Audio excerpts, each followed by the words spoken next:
ব্যথা ছিল, এরপর পানি জড়তো কানে দিয়ে, কানে পর্দায় একটা ছিদ্র ছিল, তাই না? ছিদ্র ছিল। আচ্ছা, আমরা অপারেশন করেছিলাম 3-4 মাস আগে। অপারেশনের সময় আর এখন কেমন লাগতেছে আপনার কাছে? আগের চেয়ে সারেন একটু ভালো। অপারেশনের আগে চুলকাইতো, পানি করতো, আচ্ছা। তব্দ মেরে থাকতো। তব্দ মেরে থাকতো। তব্দ মেরে থাকতো। কান ভার লাগতো। কান বারবার লাগতো। রাত্রে ঘুমানোর সময় বালিশের নিচে যাতা দিয়ে ঘুমালে গার ব্যথা করতো। কানের কি পরিবর্তন হয়েছে অপারেশনের পরে এখন? তখন পরিবর্তন হয়েছে, আগের থেকে কানে শুনতেও পারি, আবার চুলকানিও কমছে, আচ্ছা। আবার যে বারে থাকতে এটাও নাইকা। আচ্ছা, আমরা তো আপনার কানের পেছনে কেটে করেছিলাম, ওইটার জন্য কি আপনার খুব বেশি সমস্যা হয়, কোনো বুঝতে কিছু হয় যে বোঝা যায় কিনা যে এটা না। কেটে করা হয়েছিল? না, এটা বোঝা আচ্ছা, যায় ওইটা তো বোঝা যায় না না। কানের পেছনে। না। ওইটা আপনার কোনো সমস্যা হয়নি? না, সমস্যা কান কাটাটা কি দেখা যায়? আপনি কি বলেন? না, দেখা যায় না। কানে কাটা দেখা যায় না? না, দেখা যায় না। আসসালামু আলাইকুম রহমতুল্লাহ, সম্মানিত দর্শক, আশা করি ভালো আছেন।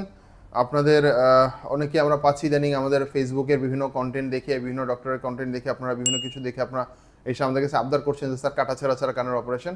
দেখেন যে কাটাছেঁড়া ছাড়া কানের অপারেশন কখনোই সম্ভব না, প্রথম কথা। দ্বিতীয় কথা হচ্ছে কোনো না কোনো জায়গায় অবশ্যই কাটতে হবে। লাইক আমি যখন কানের পেছনে কাটবো বা কানের ভেতরে কাটবো বা কানের সামনে কাটবো, কিন্তু আমাকে কেটে আগাতে হবে, এটা হচ্ছে প্রথম জিনিসটা আপনাকে বুঝে নিতে হবে। দ্বিতীয় বিষয় হচ্ছে যে কাটাছেঁড়া করা হচ্ছে সেই জায়গাটা থেকে আপনার কতটুকু সমস্যা হবে। আসলে আপনার তেমন কোনোই সমস্যা হবে না, সেটা কানের এখানে কাটি বা কানের পেছনে কাটি বা কানের উপরে আমরা এখান থেকে পর্দা নেই, যেখান থেকে আমরা নেই না কেন, এটা আপনার তেমন কোনো সমস্যা না। 7-8 দিন 10 দিন একটু ব্যথা থাকে, সব জায়গাতেই থাকবে, এটা অপারেশনের পরে তারপর এটা সমস্যার সমাধান হয়ে যাবে। এখন কাটাছেঁড়া ছাড়া কান না কেটে কানের অপারেশন কীভাবে করা যায়? আসলে কান না কেটে বলতে আপনাদেরকে যেটা বোঝানো হচ্ছে, কান কাটলে কান কাটা বলতে কানের সামনে এগুলো কিছুই করা হয় না। এই কানের পেছনে যে ভাঁজটা থাকে আমাদের, সেই ভাঁজের জাস্ট গা ঘেঁষে আমরা একটা ইনসিশন দিই, ইনসিশন দিয়ে কানের ভেতরে ঢুকে কানের অপারেশন করা হয়। এই পদ্ধতিতে কানের ম্যাক্সিমাম না, সকল অপারেশন এই পদ্ধতিতে কানের করা যায়।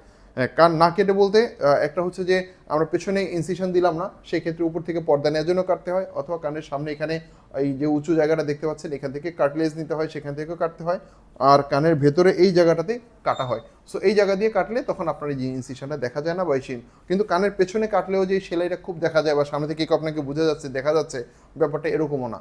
সো কান না কেটে অপারেশন যে একটা ভয় আপনাদের, কান কেটে অপারেশন যে একটা শব্দটা দ্বারা আপনি যে ভয় আপনাদের মনে জন্মাচ্ছে, ভিডিও দেখে দেখে আপনারা যে খুব বেশি আতঙ্কিত হয়ে যাচ্ছেন, খুব বেশি একমুখী হয়ে যাচ্ছেন, এই বিষয়টা আসলে সুন্দর দেখাচ্ছে না। আপনারা আপনাদের যিনি সম্মানিত চিকিৎসক আছেন তার কাছে আপনারা প্রস্তাব দেবেন, আপনার জন্য যেইভাবে করলে সুন্দর হয়, সহজ হয়, সেইভাবে যেন ইনি আপনার অবশ্য আপনার চিকিৎসাটা করেন। আশা করছি ভালো থাকবেন, সুস্থ থাকবেন সবাই, এই কামনায়। আসসালামু আলাইকুম।